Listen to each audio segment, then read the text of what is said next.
রাধে রাধে। ওম নমো ভগবতে বাসুদেবায়। ওম নমো ভগবতে বাসুদেবায়। ওম নমো ভগবতে বাসুদেবায়।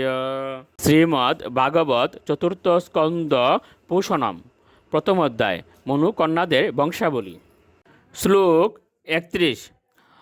অতাস্মদ অংশ ভূতাস্তে আত্মজালুক বিস্তৃতা ভবিতারু অঙ্গ ভদ্রম তে বিশ্রপসন্তে চ তে যশ।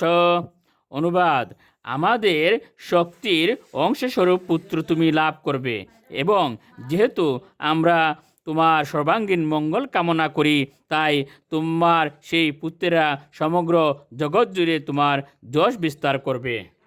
শ্লোক 32। এবং কাম বরম দত্তা প্রতিযগ্ম সুরেশ্বরা সবাজিতাস্তয়ু সমগ্র দম্পতর মিশতুস্তত।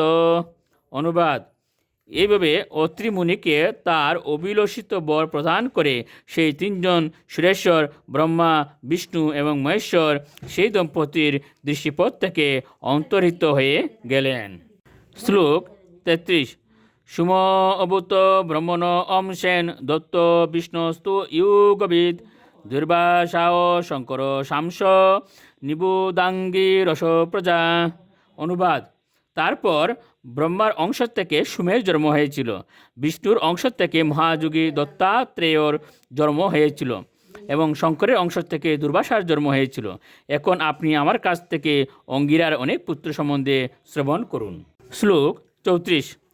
শ্রদ্ধা তঙ্গী রসপত্নী চতশ্রুহ সুত কনকা শিনিবালি কুহুরাকা চতুর্থী অনুমতিস্ততা।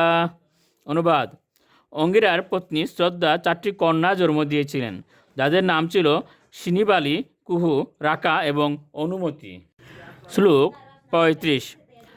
তৎপুত্রাব পরাবাস্তাম কাতৌ সারুচি সে অন্তরে উত তৌ ভগবান সাক্ষাৎ ব্রহ্মিষ্ঠশ্চ বৃহস্পতিয়।